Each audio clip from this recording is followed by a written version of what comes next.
본 방송에서 제공하는 투자 정보는 투자 판단에 대한 조언입니다. 방송에서 제공하는 주식의 가치, 가격 상승 및 가격 하락에 대해서는 방송사에서 보장하지 않습니다.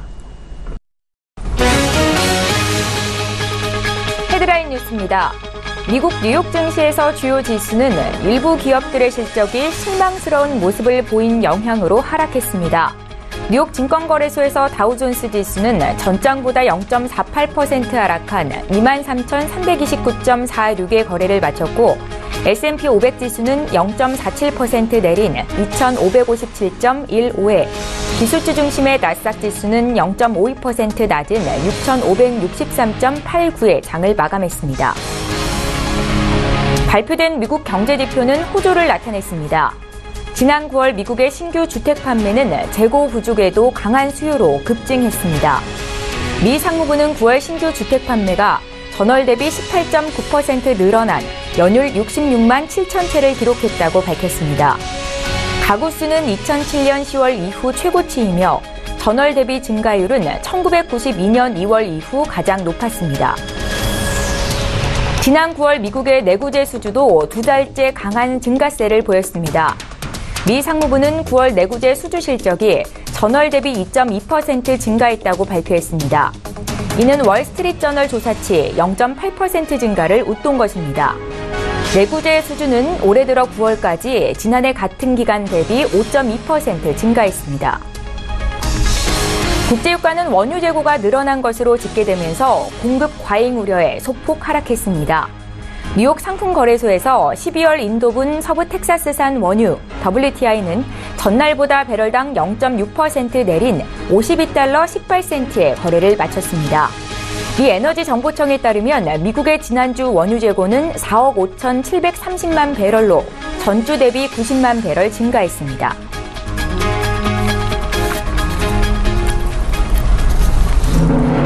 시청자 여러분 안녕하십니까? 출발 증시와이드 1부 시작합니다. 최은정입니다. 일부 기업들의 실적이 부진하게 발표되면서 간밤 미국 뉴욕 증시 3대 지수가 일제히 약세를 기록했습니다. 다만 올해 3분기 실적을 발표하고 있는 기업들 대체로 긍정적인 모습을 보이고 있는데요. 시장은 기업들의 실적 이외에도 제닛 옐런 미 연준 의장의 후임이 누가 될 것인지에 비추를 주목하는 상황이었습니다. 어제 국내 증시 마감 상황도 함께 봐드릴게요. 코스피 지수가 강보합으로 마감을 하면서 종가 기준으로 사상 최고치 행진을 또 높였습니다. 소폭이지만 나흘 연속 사상 최고치로 종가가 나타나고 있는데요. 코스피는 0.08% 상승한 2,492.50으로 거래를 마쳤습니다. 코스닥 지수 역시 나흘 연속 오르면서 어제 종가가 689포인트였고 또 연고점을 다시 한번 갈아치운 건데요. 다만 코스닥 시장에서는 대형주 위주의 쏠림 현상이 재현이 되고 있어서 시장에서 소외되고 있다라고 느끼시는 시청자분들, 투자자분들 많으실 것 같습니다. 자, 오늘도 출발 증시와이드 일부 시간에는 시장에 영향을 미칠 만한 국내외 이슈 분석을 도와드릴 거고요. 10월 26일 목요일 출정 일부 시간 지금 본격적으로 시작합니다.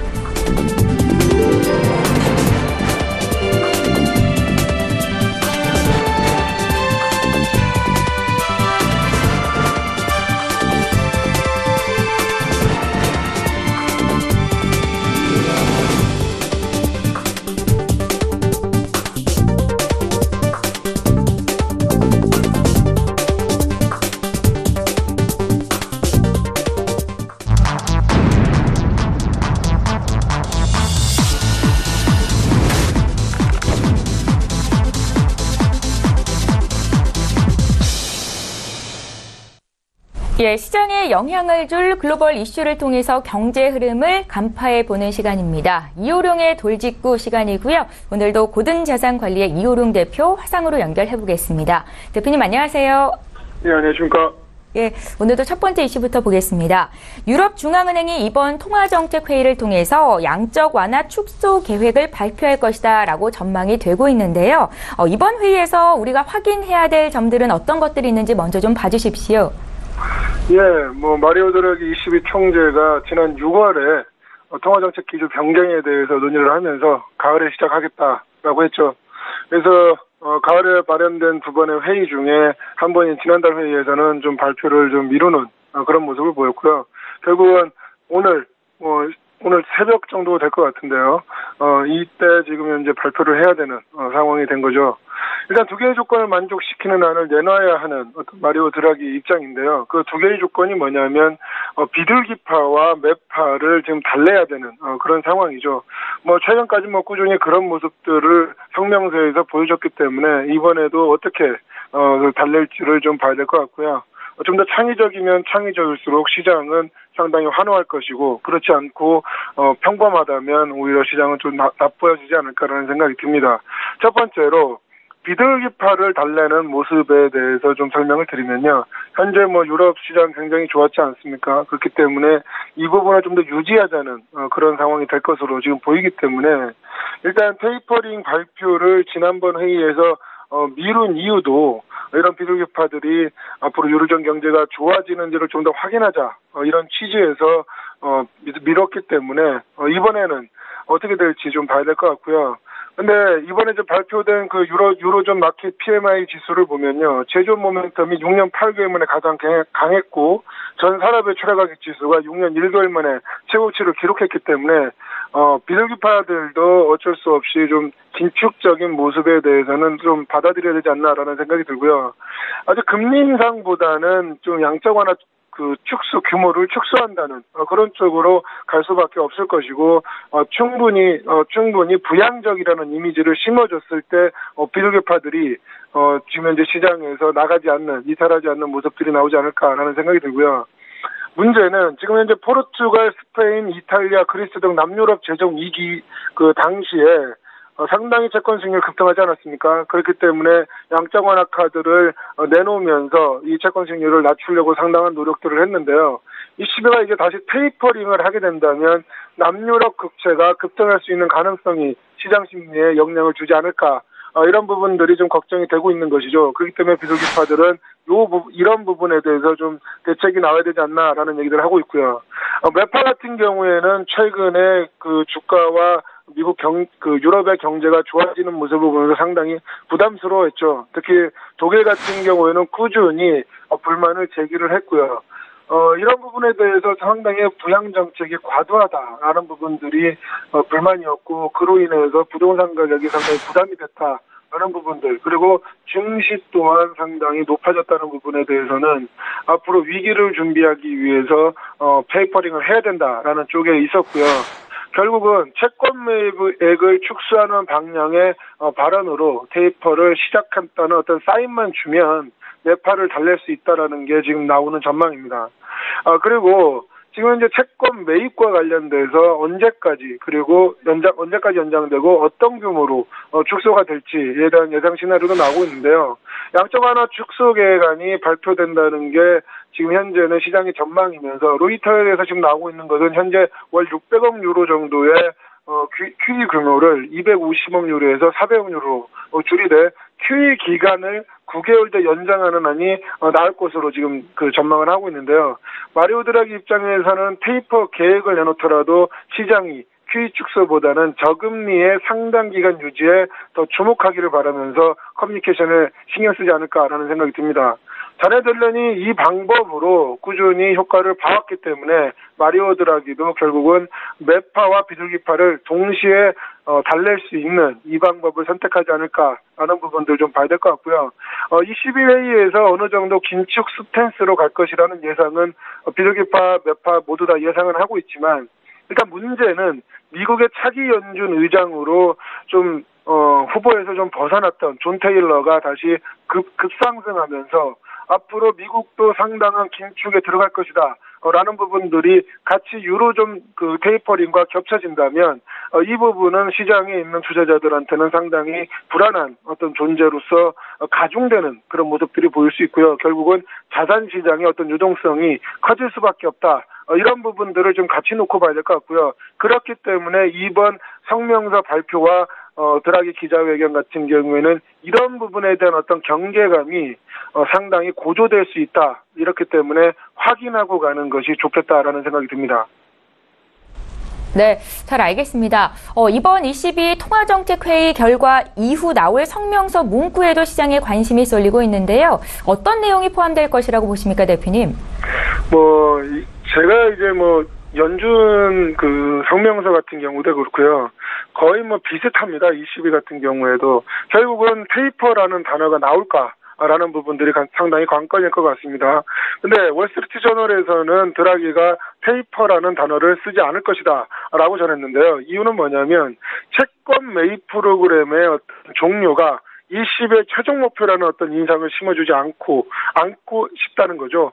결국은 기준금리를 상당 기간 동안 유지할 것이라는 점을 강조하는 게 결국은 현재 자산시장의 어떤 변동성을 줄이는 그런 상황이 되기 때문에 이 부분을 좀 더 강조할 수 있는 방향으로 성명서가 나오지 않겠나라는 생각이 들고요. 기준금리를 상당 기간 유지하는 것 이외에 좀 더 비둘기적인 발언 중에 하나는 드라기가 좋아하는 필요하다면 채권 매입을 연장할 수 있다. 이런 발언들이 좀 나올 것으로 보입니다. 시장에서는 ECB가 채권 매입 종료 시점을 확정하지 않음으로써 추가 매입 가능성을 열어둘 수 있다라는 부분이 지금 거론되고 있는데요. 이 부분도 시장에는 좀 더 긍정적이지 않을까라는 생각이 듭니다. 채권 매입 프로그램의 종료 시한을 확정하지 않으면 시장에 충격을 덜 줄 수 있고 의도적으로 모호하게 만들어서 ECB 정책 운용폭을 더 넓힐 수 있기 때문입니다. 결국은 반대로 한번 생각을 해보실 필요가 있는 게 종료 시한이 결정되면 시장은 그 다음 기준금리를 언제 올릴지에 대해서 상당히 관심이 집중되기 때문에 시장에서 발을 빼는 게 낫겠다라는 생각들을 할 수 있는 그런 시장 심리가 그 저변에 깔릴 수 있다라는 부분들을 봤을 때 상당히 조심스러울 수밖에 없고요. 항상 창의적으로 비둘기 냄새를 풍겼던 드라기가 이번에는 어떻게 매파적인 비둘기가 될지 확인해 보는 것이 관전 포인트라 할 수 있겠습니다. 일단 오늘 마감한 유럽장은 관망세의 차익 실현 매물까지 나왔기 때문에 대부분 마이너스로 지금 마감하는 모습이 보였는데요. 드라기가 잘 달래지 못하면 분위기가 험악해질 수 있기 때문에 이번 기자회견도 좀 더 비둘기적인 그리고 창의적인 어떤 비둘기가 되지 않겠나라는 부분들을 보고 투자에 염두에 두실 필요가 있다라는 생각이 듭니다. 예, 유럽중앙은행의 통화정책회의 결과는 우리 시각으로 내일 새벽쯤 나올 것으로 보이는데요. 그 결과에 대한 이야기는 내일 또 나눠보도록 하겠습니다. 자, 이제 두 번째 이슈 살펴보겠습니다. 존 캠프 로이터 칼럼니스트가 미국의 서부 텍사스산 원유인 WTI가 브렌트유를 쫓아서 재고가 크게 감소할 것이다 라면서 백어데이션에 대한 경고를 나타내고 있는데요. 이게 어떤 의미를 담고 있는 건지 좀 먼저 봐주십시오. 예, 원유 재고가 줄어들면서 WTI 시장에서도 백어데이션 조짐이 나타나고 있다라는 얘기인데요. 백어데이션 같은 경우에는 현물이나 근원물 가격에 대해서 원활물이 높은 상황을 높은 상황으로 공급 부족 시에 나타나죠. 그러니까 콘텐고 같은 경우에는 백어데이션과 반대로 공급 과잉에서 나타납니다. 이 부분은 선물을 하시는 분들은 아시겠지만 콘텐고 시장이 롱포지션 상당히 좋지만 반대로 원유 시장에서는 백어데이션 조짐이 생겨났을 때 앞으로 공급이 부족할 것이라는 전망 때문에 현물이나 근원물 가격이 상승하는 그렇기 때문에 이게 원유 시장에는 긍정적인 현상으로 반대로 지금 해석이 되는 거죠. 올 초 이후에 미국 재고가 2,300만 배럴 감소해서 지난해 같은 기간에 1,900만 배럴 증가했던 거가 상당히 대조적으로 긍정적이었습니다. 지난 10년간 동일기간 중에 평균 2,400만 배럴 증가한 것과 비교해서도 시장 공급이 예년과는 상당히 달라졌다 이런 부분들이 좀 의미가 있고요. 지난 23일 WTI 근원물이 원활물에 비해서 배럴당 28센트 낮게 거래가 됐지만 근원물 디스카운트는 2014년 11월 이후에 가장 작았다는 부분들이 상당히 긍정적이었습니다. 이 디스카운트 부분에 대해서도 좀 설명을 드릴 텐데요. 원활물 대비해서 근원물이 디스카운트 된 것은 공급 과잉의 신호이지만 지금 현재 20%로 상당히 낮게 거래된 부분, 그러니까 디스카운트가 계속 축소되고 있다는 부분은 앞으로 프리미엄으로 전환될 수 있다. 결국 즉 공급 부족과 낮은 재고로 결국 앞으로 가격이 오를 수 있다라는 어떤 가능성을 보여준 것이죠. 그러니까 이 부분에 대해서 허리케인 하비 영향으로 원유 재고가 쌓이면서 유가가 최근에 하락을 했는데요. 9월 이후에는 꾸준히 백어데이션 상태를 브렌트유는 보이고 있습니다. 하지만 WTI 같은 경우에 8월, 9월에는 잠깐 동안 브렌트유와 다르게 움직였는데요. WTI는 브렌트 대비 디스카운트가 커지면서 콘텐코 상황에 머무르는 거죠. 그러니까 허리케인 하비가 미국의 정유 활동을 제약했고 곳곳에 원유 재고가 쌓인 탓이었다라고 볼 수 있는데, 허리케인 하비가 지나간 후에는 특히 9월 중순 이후에는 미국의 원유 수출이 기록적인 어떤 속도로 늘어나면서 원유 순수입은 오히려 줄어드는 이런 상황을 보였고, 허리케인이 지나가고 난 다음에 국내의 강력한 소비와 디젤 수요에 힘입어서 정유 활동이 강력해졌다는 부분들은 상당히 유가에 긍정적이면서요. 결과적으로 동부, 서부 멕시코반 일대에 쌓였던 원유 재고가 여름 이후 줄어드는 그런 모습들이 지금 현재 상당히 긍정적이라 볼 수 있습니다. 하지만 아직 내륙에 대한 미국 내륙에서의 문제는 지금 현재 아직 있습니다. 해안과 달리 미 서부 내륙, 특히 오클라호마 쿠싱이죠. 쿠싱 인근 재고가 계속 쌓여있다는 부분, 이 부분은 좀 더 부정적인데요. 쿠싱 재고가 지난 11주 가운데 10주 동안 늘었는데 증가분은 800만 배럴이 넘었습니다. 그러나 다행인 것은 나머지 지역에서 원유 재고가 지난 11주 가운데 8주 동안 감소해서 거의 3,600만 배럴 줄었다는 부분은 상당히 다행히 긍정적이라고 할 수 있는데요. 그러나 정유 활동과 수출로 해안가 재고가 바닥을 드러내면 중서부 내륙의 과잉분도 결국 점차 줄어들지 않겠나라는 부분들이 캠프 칼럼니스트의 전망이고요.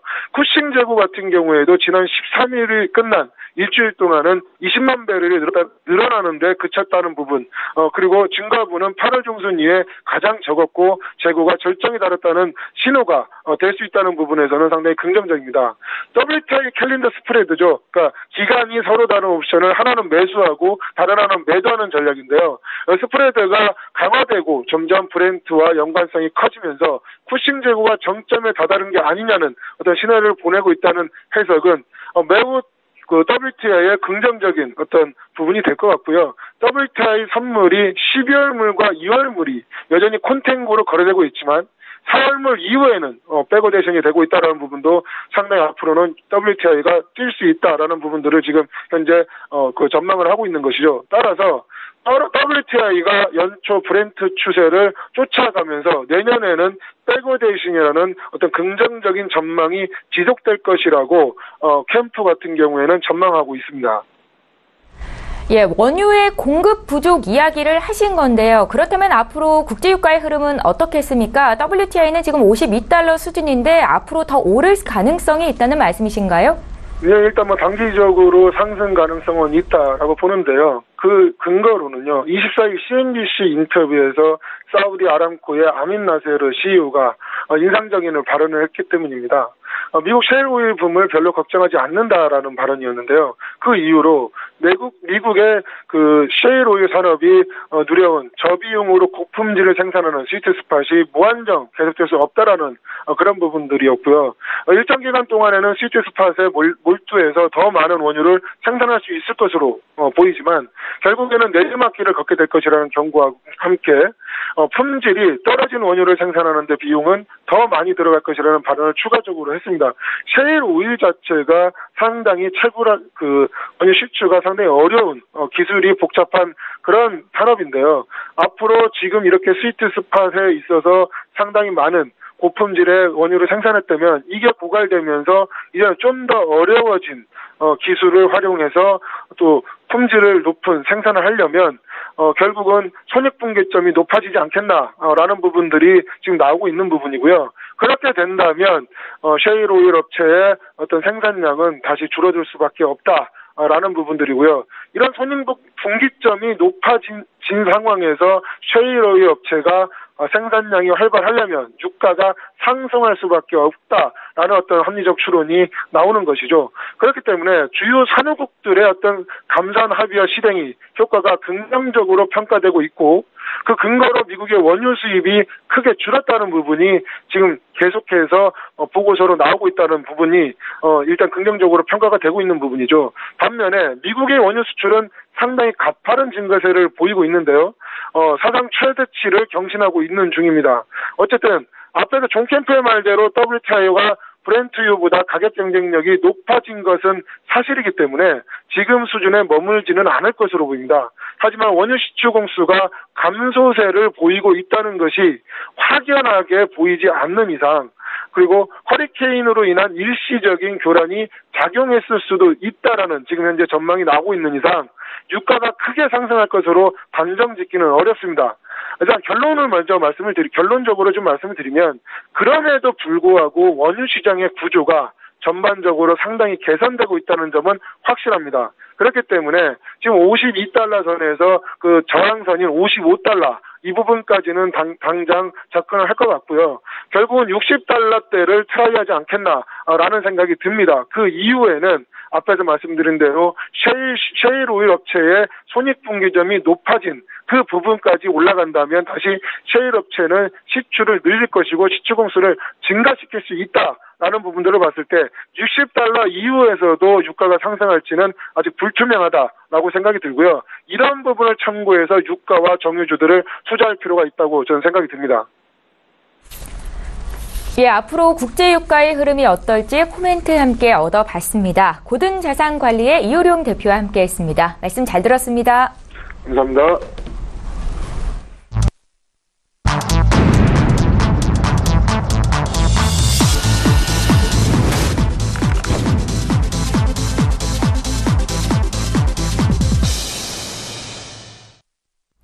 예, 이번에는 국내 시장 쟁점을 보다 구체적으로 분석해보겠습니다. 라이브 이슈타임 시간이고요. 오늘 목요일이죠. SK증권 영업부 PIB 센터의 이재강 이사님 만나봅니다. 이사님 안녕하세요. 네, 안녕하십니까. 예, 반갑습니다. 오늘도 첫 번째 이슈부터 좀 보겠습니다. 지난 3분기에 사상 최대 규모의 실적을 달성한 것으로 추정이 되는 삼성전자가 상당한 규모의 주주 환원 정책을 발표할 것으로 알려지고 있습니다. 이미 삼성전자는 주주 환원 정책의 일환으로 2조 규모의 자사주를 취득했다라고 밝힌 바 있는데요. 주주 입장에서는 어떤 효과를 가져갈 수 있는 건지 주가 흐름까지 봐주십시오, 이사님. 네. 예. 자, 이제 삼성전자의 역할이 한층 더 중요해지고 있는 그런 모습을 보여주고 있습니다.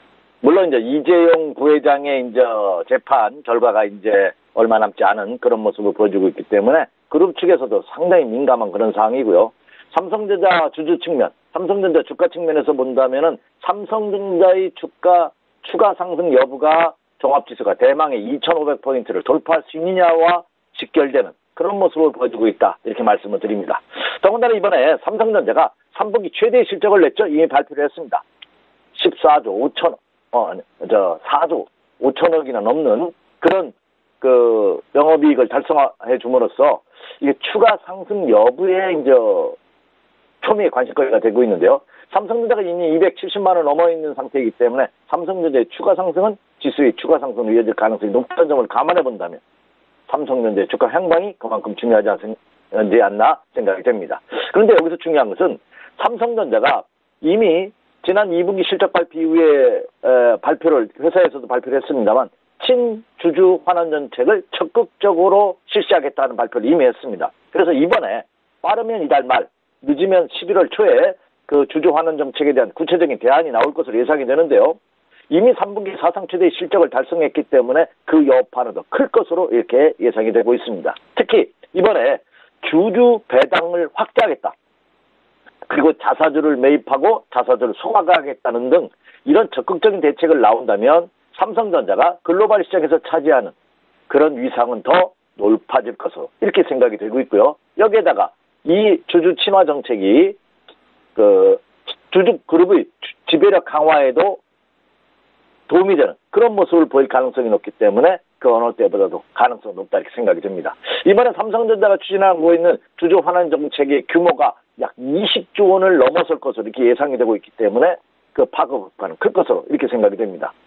삼성전자가 이제 주주 환원 정책을 해서 고배당 정책이라든지 뭐 자사주 매입 소각을 검토하고 있다고 본다면 뭐 최대의 수혜주가 최대 수혜 못 누치는 분들이 최대 주주죠. 특히 삼성전자는 외국인 투자가들이 거의 50% 이상을 갖고 있습니다. 보통주는 외국인 투자가들이 53.43%, 어제를 기준으로 우선주는 82%가 넘는 뭐 거의 다 외국인 어떻게 보면 외국인 회사가 아니냐 하는 생각이 들 정도입니다. 외국인들이 최대 수혜를 받게 되겠고요. 그리고 총수일가의 지분이 계열사를 포함해서 모두 한 17.54%. 보통주, 우선주 포함해서. 그래서 의결권이 있는 보통주를 기준으로 본다면 20%가 조금 넘는 것으로 이렇게 예상이 되고 있기 때문에 이 최대주주 입장에서도 본다면 주주 환원 정책은 긍정적인 모습을 보일 가능성이 없다. 더군다나 이재용 부회장 체제가 본격적으로 시행이 된다고 본다면 그룹 지배력을 강화해서 특히 이번에 주주 환원 정책을 일환으로서 자사주를 매입해서 소각한다고 본다면 대주주 일가들의 지분은 상대적으로 더 높아질 가능성이 높기 때문에 이번에 이 적극적인 주주 환원 정책은 그룹 지배구조 측면에서도 상당히 도움이 될 것으로 봅니다. 그렇다고 본다면 올해는 그 어느 때보다도 삼성전자의 주주 환원 정책은 더 적극적으로 시행될 가능성이 없다. 이것은 주가에 긍정적으로 미쳐질 가능성이 높다는 점입니다. 삼성전자가 지금 어제 270만 원을 추구해서 등락을 거듭하는 그런 모습을 보였죠. 어제는 주가상으로 269만 5천 원, 270만 원을 살짝 하회하는 그런 모습을 보였습니다. 그렇지만 삼성전자의 추가 상승 가능성은 저는 더 높지 않나 생각이 듭니다. 뭐 삼성전자 갖고 있지 못하신 분들은 지금 삼성전자를 사도 되느냐 하는 질문이 가장 주가 되는데요. 그러나 삼성전자의 펄을 기준으로 본다 하더라도 현재 9.9배입니다. 작년에 13.5배, 재작년에 11.7배였던 것을 감안해 본다면 펄로 보더라도 지표상으로 본다 하더라도 삼성전자는 지금 상당히 저평가 국면에 놓여져 있다 이렇게 판단이 됩니다. 그리고 제가 이 시간을 통해서도 주가의 고점과 저점을 예측하는 것 참 어리석다 하는 말씀 이미 여러 차례 드렸습니다. 삼성전자 단순히 그동안 상승한 폭을 본다면 많이 올라온 것도 사실이죠. 하지만 삼성전자의 실적이라든지 주가의 흐름 그리고 유통 물량을 감안해 본다면 오히려 저는 이제 200만 원대까지는 앞자리수를 바꿀 가능성이 더 크지 않을까. 그래서 삼성전자의 추가 상승 여부를 묻는다면 저는 충분히 상승력이 좀 더 있지 않나. 그래서 여전히 삼성전자도 투자자분들께서 매수 관심주로 주의 있게 지켜보십시오. 이렇게 말씀을 드립니다. 예, 이슈 분석을 통해서 삼성전자의 추가 상승 여력은 충분하다라는 말씀 들어봤고요. 또 구체적인 투자 의견은 잠시 뒤에 듣겠습니다. 계속해서 두 번째 이슈 보겠습니다. 지난 24일이었죠. 정부가 가계부채 종합대책을 발표했는데 이게 시장이 예상했던 수준이었다라고 해석이 되면서 그간 피해주로 꼽혔던 은행주의 상승세가 눈에 띄고 있습니다. 여기에 이주열 한국은행 총재가 올해 기준금리 인상 가능성까지 내비친 상황인데요. 앞으로 은행주는 얼마나 더 갈 수 있을 것이라고 보시는지 의견 좀 들어볼게요. 네. 자, 사실 이 은행주는 예전에 트로이카주라고 해서 종합지수를 판단하는 아주 기준했던 큰 축이었죠. 물론 과거보다는 역할이 많이 줄었습니다. 이미 금융위기 이후에 그 국내 금융사들이 엄청난 구조조정의 소용돌이 휘말렸었죠. 그런데 아픈 만큼 성숙해진다고 이미 그런 엄청난 구조조정을 겪었기 때문에 이제는 웬만한 외풍 흔들리지 않는 아주 든든한 금융회사들이 되지 않았나 이렇게 생각이 됩니다. 자, 이번에도 정부가 추진하고 있는 지난번에 했던 부동산 대책 그리고 이번에 가계부채 대책 다음 달에 또 추가적인 가계부채 대책이 나온다고 하죠. 이런 것들이 은행과 직결되면서 혹시 은행주에 대해서 악재로 작용하지 않을까 하는 우려감을 가지신 분들이 많은 것 같아요. 그런데 주식시장에 있어서 가장 악재라면 불확실성이라는 측면에서 본다면 이 불확실성이 거쳤기 때문에 오히려 시장은 반기는 가계 종합 대책이 발표된 이후 오히려 은행주들은 시장의 투자 심리를 자극하면서 기관과 외국인 투자가들이 어필콜이 이어지면서 주가가 상승하는 그런 모습을 보였습니다. 대표적인 국내 은행이라면 그 KB금융 같은 경우에도 어제장에서도 2%가 넘는 상승률을 보이면서 59,100원으로 거의 6만 원대 육박하는 다시 말해서 6만 원대 돌파 시도를 하는 그런 모습을 보였다는 측면을 감안해 본다면 은행주들이 추가 상승 가능성은 더 높지 않을까 이렇게 생각이 됩니다. 그렇다는 점을 감안해 본다면 이번에 가계 부채 대책의 주 내용이 신 DTI 그리고 DSR을 도입하겠다 되죠. 재작년으로 예고됐던 그 DSR 도입 시기를 1년 앞당겨서 내년 하반기에 실시하겠다는 것을 발표한 이후에는 오히려 은행주 좀 더 각광을 받는 그런 모습을 보여주고 있지 않나 생각이 됩니다. 그리고 또 하나 금리 인상 가능성이 더 확실해지고 있죠. 오늘 새벽에 끝난 뉴욕 증시가 소폭 조정을 받았습니다. 물론 일부 기업들의 실적 악화 소식도 전해졌습니다만 역시 미국도 금리 인상 가능성이 제기되면서 그리고 또 유로존에서 테이퍼링 가능성이 제기되면서 소폭 조정받았는데 그동안 연속 상승에 따른 눌림목의 과정이라고 볼 수 있죠. 국내 시장도 자 이제 고점 논란이 제기되고 있는 가운데 과연 은행주들 더군다나 금리 인상을 한다고 본다면 국내 시장도 다소 조정의 가능성이 있지 않을까 하는 그런 우려의 목소리가 나오고 있는 것이 현실입니다. 그 중심에 은행주들이 서 있다고 볼 수가 있겠죠. 그렇다고 본다면 이 은행주들이 금리 인상 가능성이 더 확대되고 증가된다고 본다면 올해 그 최대의 수혜주가 은행주가 될 것이면 자명한 것이 아닌가 생각이 됩니다. 그래서 은행주들은 오히려 상승 추세가 이어지고 있다는 점을 감안해보고 향후 정책 방향을 감안해본다면 추가 상승 가능성은 훨씬 더 높지 않을까. 그래서 은행주들도 여러분께서 매수 관심 업종 종목으로 눈여겨보실 필요가 있지 않나 이렇게 예상이 됩니다. 예, 잘 알겠습니다. 이제 마지막으로 오늘장 투자 전략을 여쭤볼 텐데요. 오전 시간에 올해 3분기 한국적 경제가 1%대 중반의 높은 성장률을 기록했다는 소식이 전해졌습니다. 이에 따라서 올해 성장률은 정부의 목표치인 3% 도달이 가능할 것이다라고 전망도 되고 있는데요. 투자 전략과 함께 여기에 대한 의견도 한 말씀 여쭤볼게요, 이사님. 네, 자 추석 연휴를 보내고 난 이후에 9월 달에 지속적인 매도 우위를 보였던 외국인 투자가들이 10월 달로서 엄청난 매수 우위를 보이고 있습니다. 그런데 여기에다가 지난주에 들렸던 무디스의 우리나라 신용등급 전망 긍정적 그리고 AA2 등급을 유지한다는 소식. 이것이 전해지면서 더욱더 외국인들의 매수세를 더 늘리고 있는 그런 모습을 보여주고 있지 않나 생각이 되거든요. 그렇다는 점을 감안해보면 국내 시장 종합지수 2,500포인트 코스피 시장 기준으로 돌파 가능성은 더욱더 가능성이 높아지고 있는 그런 모습을 보여주고 있지 않나 생각이 됩니다. 앞서서도 살짝 언급해 드렸습니다. 주가가 상승하고 있는데 어디가 고점일 것이다 이렇게 논한다는 것 자체가 저는 의미 없다고 생각합니다. 왜? 맞출 사람이 없기 때문에 그렇습니다. 저도 못 맞춥니다. 그러면 우리가 할 수 있는 건 뭐죠? 추세의 흐름, 시세의 흐름에 그대로 따라가는 것이 가장 중요하지 않을까. 예를 들어서 어떤 종목, A라는 종목이 앞에서 삼성전자 말씀드렸기 때문에 삼성전자 목표치를 예를 들어 300만 원으로 제시했다고 치시죠. 그러면 300만 원이 제시했기 때문에 300만 원 밑에서 꺾어지어서 눈에 보이는 추세 이탈이 보이는데 매도하지 않으실 겁니까? 그건 아니죠. 그리고 300만 원 목표치인데 300만 원 훨씬 뛰어면 더 가고 있어요. 근데 목표치 도달했다고 해가지고 매도하실 겁니까? 그건 아니란 얘기입니다. 우리가 그 목표치가 어딘지도 모르고 어디까지 갈지 알 수 있는 사람은 하나도 없습니다. 그러면 그냥 시세 흐름에 따라가는 것이 정석이라고 본다면 지금도 그렇다는 거죠. 지금도 국내 주식시장은 충분히 추가 상승 가능성이 있다는 점을 강조해 드렸습니다. 가장 단순하게 본다 하더라도 이미 지난 9월 말에 비해서도 지금 상당폭 올라와 있는 상태인데요. 1차 상승 이후에 조정을 너무나 견고하게 받고 있다는 점입니다. 그렇다고 본다면 그런 측면에서도 상승 기조가 그대로 유지되고 있고 매수 마인드 전략을 그대로 유지해 주십시오 하는 말씀을 드립니다. 자, 그리고 또 하나. 이번 주는요. 국내외 증시를 불문하고 흔들림의 모습을 보일 것이라는 점을 여러 차례 강조해 드렸습니다. 그래서 금주는 연속 상승에 따른 단기 급등에 따른 과열권에 진입해 있기 때문에 철저하게 조정을 이용한 분할 매수 전략을 말씀드렸는데 오늘 새벽에 끝난 뉴욕 증시 앞서서 살짝 언급해드렸습니다만 조정을 받았어요. 이번 달 들어 최대의 하락폭을 기록했죠. 다우존스 공업지수의 모습을 보면 장중에 200포인트가 넘는 하락을 보이다가 결국은 112포인트 하락한 가운데 마감을 했습니다. 하락률로 보면 한 0.48% 정도 하락했죠. 이번 달 들어 최대 하락입니다. 그렇지만 뉴욕 증시의 모습도 그동안 연속 상승에 따른 아주 충분히 견딜 수 있는 조정이 아닌가 이렇게 생각이 되고 있습니다. 여전히 미국 증시도 상승 추세가 유지되고 있다는 점이죠. 그러면 국내 증시도 더군다나 오늘 목요일입니다. 내일 주말을 앞둔 금요일장을 앞둔 시점이기 때문에 오늘도 흔들어대는 그런 모습을 보일 가능성이 높지 않을까 생각이 됩니다. 하지만 다시 한번 강조드립니다만 추세 이탈을 확인하고 매도한다는 점을 감안해 본다면 오히려 오늘 조정시가 매수의 기회가 아닌가 하는 생각을 가져봅니다. 그리고 또 하나.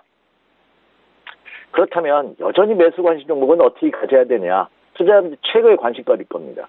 지금 장애 주도주로 부각하고 있는 종목을 지금 추격 매수를 해야 되는지 아니면 새로운 종목으로 관심을 가져봐야 되는지 이 질문은 어제 오늘 받는 게 아니라 계속해서 받고 있는데요. 그러나 지금 생각해 본다 하더라도 역시 저는 시장의 주도주로 적어도 50% 이상은 편승해야 되지 않나 생각이 됩니다. 자, 그 주도주는 뭐냐? 예, 여러분도 아시다시피 반도체가 IT가 이끌고 있는 반도체가 이끌고 있는 IT 업종입니다. 이들 종목군들 계속해서 관심을 가지셔야 되지 않나 생각이 되고요. 자, 또 하나는 그동안 장기 침체 국면에서 벗어나고 있는 저는 자동차 업종도 눈여겨보실 필요가 있지 않나 생각이 됩니다. 자동차 업종 하면 두 가지로 크게 나누죠. 완성차 업체하고 부품업체. 저는 다 무리가 없다고 생각합니다. 완성차 대표주자 현대차와 기아차, 그리고 부품에서 대표주자 만도나 현대모비스 같은 동목군들이죠. 예, 나머지 중소형 자동차 부품회사들도 역시 눈여겨보실 필요가 있지 않나 생각이 되고요. 그리고 여전한 테마, 전 연말까지, 내년 연초까지도 꾸준한 상승세가 이어질 거라고 예상이 되는 역시 제약과 바이오 업종들 계속해서 눈여겨보실 필요가 있지 않나 생각이 듭니다. 더군다나 이 제약과 바이오 업체들은요, 신약 개발이 성공했다 하면 엄청난 반사이익이 생기죠. 영업이익과 매출, 순이익 측면에서 급증을 합니다. 그렇기 때문에 매력이 있죠. 그리고 더군다나 이 제약과 바이오 산업은 실버 산업입니다. 사람의 수명이 연장되고 요즘 들어서 계속 신약 개발이 활성화됨에 따라 이들 업체에 대한 매력이 계속 커지고 있습니다. 이 제약과 바이오도 눈여겨보시기 바라고요. 그리고 영원한 테마죠. 예, 정유주. 우리가 대표적으로 SO일, SK이노베이션, GS로 필두되는 이 3대 정유회사들 역시 계속해서 눈여겨보실 필요가 있다 이렇게 말씀을 드립니다. 그리고 또 하나, 이런 거 말고 좀 새로운 것을 찾는 분들을 위해서 다음 주 30일 날에 이제 기업이 분할 합병되면서 새롭게 재거래가 되는, 그리고 신규 상장되는 롯데그룹주도 한번 눈여겨보실 필요가 있지 않나 생각이 듭니다. 30일 날 롯데 지수가 상장이 된다면 그동안 지금 거래 정지 상태를 보고 있는 롯데그룹 3인방, 롯데제과, 롯데칠성, 롯데쇼핑, 물론 이들 회사들이 중국 사드 여파로 인해서 3분기 실적이 이렇게 썩 좋지는 않습니다. 그런데 이미 주가에 그런 것이 상당 부분 영향이 반영됐다고 본다면 오히려 가격적인 메리트가 크지 않을까. 더군다나 새롭게 거래가 재개됨에 따라 그에 따른 심리적인 후전 가능성도 있기 때문에 다음 주에는 이 롯데그룹 관련주들 한번 눈여겨보십시오. 이렇게 말씀드립니다. 자, 정리하죠. 오늘 주말 앞둔 목요일장입니다. 더군다나 오늘 새벽에 뉴욕 증시가 조정을 받았기 때문에 국내 증시 조정을 받는다면 저는 이때가 분할 매수할 수 있는 기회가 아닌가. 그래서 오늘 조정을 이용해서 한번 매수 관심 가져보십시오. 이렇게 말씀을 드립니다. 이상입니다. 예, 국내 경제 이슈 분석하고 구체적인 투자 전략까지 들어봤습니다. SK증권 영업부 PIB 센터의 이재강 이사와 함께했습니다. 말씀 잘 들었습니다. 네, 감사합니다.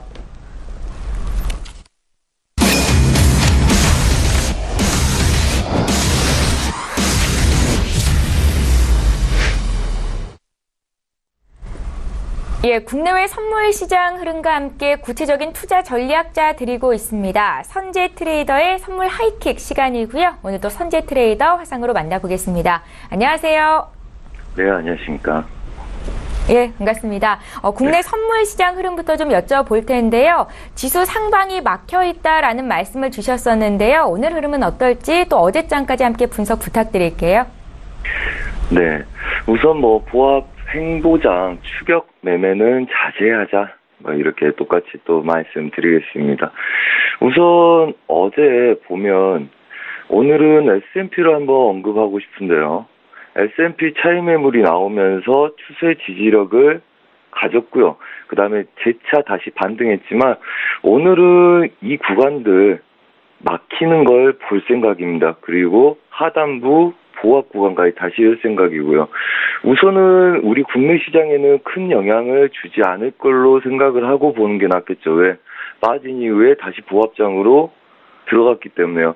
그래서 관망 모드로 들었다. 대신 하방 압력이 있을 수 있으니까 그거에 대해서 오늘 배팅 여력을 볼 생각이고요. 자, 그렇다면 국내 선물은 야장에 물론 추가적으로 더 밀렸었습니다. 우리가 지금 위에서 차익 매물을 대비해서 계속 고점에서 매도를 쳤었고요. 파생 시장은 저희 관점에서는 매일 한 계약 기준으로 30에서 50, 최대는 100만 원 정도의 수익을 계속적으로 내고 그걸 목표로 하고 있기 때문에 우선 이런 행보장에서는 추세보다는 대의 매매, 그러니까 그날 매매를 해서 그날 빠져나오는 수익을 내고 빠져나오는 매매를 계속 지속적으로 해왔죠. 그래서 고점을 갱신하는데 문제는 고점을 갱신한 다음에 차익 매물이 지속적으로 급락으로 빠져나온다는 거죠. 장중에 매도는 계속적으로 나왔고요. 어제도 말씀드렸다시피 추세가 약간 무너졌기 때문에 매도 관점, 그 다음에 재차 재매도, 그래서 한 계약으로 또 이만큼을 빼먹고 마무리를 지었죠. 자, 어제 종가를 보자면 우선은 지금 16일부터 고점을 만들어 놓은 구간, 그 다음에 그걸 기준으로 횡보장 여전히 지금 유지 중입니다. 그렇다면 저희도 관망 모드 보합 횡보장의 추격 매매보다는 반등을 했을 때 차익 매물을 고려하는 게 좋겠죠. 그 큰 기조는 글로벌 긴축 정책에 대비하기 위해서입니다. 우선은 시장의 자금들이 회수될 가능성이 높아 보이기 때문에 그게 실현이 되든 안 되든 우선 시장의 불확실성은 항상 악재라고 말씀을 드리고 싶습니다. 우상향이 지속될 기조를 보이고 있기 때문에 크게 빠지지 않지만 그것 때문에 상단부 제약을 갖고 있는 거죠.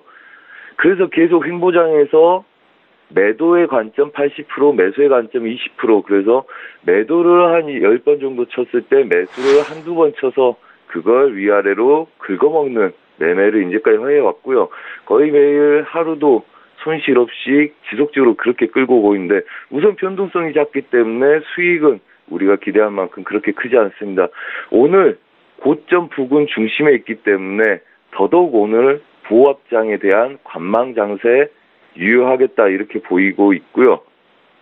그렇다면 우선은 구간 내 안에서 매수 매도 짧게 보던지 아니면 여기서 변동성이 나는 아이들을 다시 중심으로 끌고 가는 매매가 유효하리라 보죠.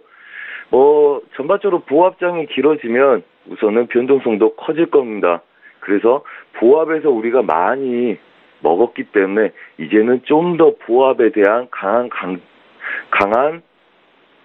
관심을 두고 그다음에 큰 변동성이 있어서 추세를 깨고 방향성을 설정하는 데 주목을 하고요. 그다음에 데이 매매는 굉장히 짧은 구간 빠져나오는 그런 매매가 유효하리라 봅니다. 수익이 어느 정도 나게 되면요. 우리 국내 선물 시장 같은 경우는 한 틱 정도만 먹어도 수수료를 제외하고 수익이 나기 때문에 빨리 가지 않거나 계속 부합을 뛴다면 약수이청을 항상 고려하시고요. 그 다음에 초보분들은 중심 자리에서 위아래 서랑설레 할 때 중심 근처에서 멈춰있다 해서 방향성을 예상하고 매매하기보다는 오히려 상단부 제약, 그 다음에 하단부 지지력에서 중심으로 끌고 가는 보합장 매매가 좋겠다 이렇게 말씀드리겠습니다. 예, 잘 알겠습니다. 어제 서울경제TV 밤방송에 출연하셔서도 조언을 해주셨을 텐데요. 해외 선물 시장은 어떻게 보고 계신지 방향 좀 봐주십시오. 네, 그렇죠. 운이 좋아서 그런지 지속적으로 큰 손절이나 작은 손절도 하지 않고 잘 매매를 데이 매매로 그날그날 수익을 내고 있는데요. 우선은 해외 선물 쪽도 보합 횡보장 저항 기준을 설정해서 매매하자 이렇게 말씀드리고 싶습니다. 우선 유로 달러를 보겠습니다. 자, 유로 달러를 볼 때 우리가 달러 인덱스를 말씀을 안 드릴 수가 없죠. 지금은 달러하고 유로의 긴축 통화 정책 자체가 어느 정도 빠른 시점에 이루어지느냐도 굉장히 중요하기 때문에 다시 한번 언급을 드리겠습니다. 어제 달러 인덱스는 고점을 더 열고 있을 거다. 얘네들을 시도하려는 그림들이 있을 거다. 이렇게 말씀드렸고요. 단 어제 제가 리딩을 시작하면서 이걸 바로 넘어가기 시황이 받쳐주는 게 없다 하기 때문에 어제는 달러 인덱스의 음봉, 그러니까 눌림을 봤었습니다. 그래서 모든 유로 달러나 골드, 그다음에 상품 통화 같은 것들을 지지력에서 매수 배팅에 들어갔고요. 어제 다행히 이 구간들 보합에서 음봉까지 만들어주면서 나머지 상품 통화나 통화상들 전반적으로 좋은 매매를 할 수가 있었는데요. 우선 유로 달러 어제 하단부 지지력 말씀드린 구간 내에서 상방을 열고 목표를 찍는 모습이었고요. 목표 자체는 1.1840대 우리가 보는 자리들 거의 다 와 있기 때문에 이 구간들 내에서는 추가적인 매수보다는 상방 제약에 눌린 구간이 유효하겠다 이렇게 말씀을 드립니다. 그래서 상방 경직성 보합 구간이다 이렇게 말씀을 드리죠. 우선은 추세를 넘어가기는 쉽지 않을 것 같고요. 우선 보합 구간이기 때문에 어제는 하방 경직성, 그러니까 하방이 별로 안 열리는 매수 쪽 배팅이고요. 오늘은 상방 경직성, 상방이 별로 열리지 않는 다시 보합으로 내려오는 매도 관심을 두면서 싸우는 게 맞다 이렇게 보이고요. 지금 자리도 중요하지만 우선은 아시아 유럽장, 지난 유럽장 후반부터 그림들이 만들어질 가능성이 높기 때문에 추가적인 약간의 흐름들 더 남겨두고 거기서 추세가 꺾인다면 오늘은 다시 보합으로 들어서겠구나 이런 매매가 유효하겠다 말씀드리겠습니다. 자, 그리고 우선 크루드오일 보겠습니다. 자, 크루드오일 우리가 큰 틀에서 이미 아래 하단부에서 추세로 52.50까지 제가 본다고 말씀드렸고, 그 다음에 위에서 매수매도 변곡을 저희가 대의 매매로 다 잡아냈습니다. 특히 그제는 매도에 매수에 매도에 매수까지, 그 다음에 추가적인 매도까지를 봤고요. 어제는 52불 지지력에 매수 배팅이 들어갔었습니다. 리딩 시에는 10대 매수 배팅, 그러니까 위에서 매도를 쳐서 2호까지 빼먹고요. 그 다음에 20 아래부터 매수, 그래서 52불을 지키는 애들을 봐야 되기 때문에 유럽장 매수 배팅이 들어갔었고요. 그 다음에 지표 때 익절을 잡고 대응하고 무포 관망 이렇게 대응을 했었습니다. 크루드오일도 우선은 어제 지표 자체가 얘를 돌파하기 부족한 지표였기 때문에 52.50을 넘지 못하고 출렁거리는 모습을 보였고요. 우선 추세 하단부가 51.80부터 90, 그 다음에 중심은 52불을 만들고 내고 있기 때문에 우선 전반적으로는 고점을 테스트하고 싶어 하지만 시황 자체가 받쳐주지 않기 때문에 저가 매수만 나오고요. 고가에서는 힘이 없이 밀리는 모습들 지속적으로 보이고 있습니다. 그래서 보합장이라는 거죠. 이거는 시황에 의해서 움직이는 장이기 때문에 우선은 크루드오일도 우선은 보합장에 대비를 하셔야 되고요. 오늘 기준은 여전히 52불이 중심이기 때문에 중심 위에 노는 아이들은 52불 지지력을 보고 대응하셔야 되고요. 52.50 지표 때도 돌파를 못했기 때문에 웬만해서는 지표 때 돌파 못한 아이들이 지표 때 돌파 못한 자리를 뚫기가 쉽지가 않겠죠. 왜 그만한 시황이 잘 나오지 않기 때문에. 그래서 고점을 제외한 52불부터 52.40까지 40-50핍 내외의 보합장 예상하고 있습니다. 자, 그리고 마지막으로 골드입니다. 골드 보합 구간 설정을 해서 우리가 매매를 한다 그렇게 말씀드렸었고요. 어제 좀 밀린 상태가 있었습니다. 그래서 저희 시청자분 한 분이 여기서 들어갔는데 얘네들 어떻게 해야 되냐고 저한테 질문해서 저는 아래 구간부터 윗 구간까지 보합 구간이다 이렇게 말씀드리고 얘네들 위아래 삼각 수렴에 보합 구간 들 거다 말씀을 드렸는데요. 그것 때문에 여튼 그림은 괜찮았었습니다. 목표는 12810을 드렸고요. 그래서 12800부터 마무리 짓고 보합 여전히 뛰는 구간입니다. 전반적으로 해외 선물 보합장이기 때문에 이 구간 기조 여전히 유지할 거고요. 아래 구간 12770 지지력에 12810 저항을 두면서 오늘 또 보합장 예상하면서 대응을 하시는 게 좋겠다 이렇게 말씀을 드리겠습니다. 예, 지금까지 선재 트레이더와 함께했고요. 저희는 내일 이 시간에 또 뵙겠습니다. 고맙습니다. 네, 감사합니다. 예, 출발 증시와이드 1부 시간 여기서 마칩니다. 잠시 뒤 2부 시간에는 시청자 여러분들이 고민하고 계시는 종목 상담 도와드리는 시간이 있습니다. 샵 0082번으로 지금 문자 보내주시면 되겠고요. 건당 100원의 정보 이용료가 부과되겠습니다. 저희는 잠시 뒤 2부 시간으로 다시 오겠습니다. 고맙습니다.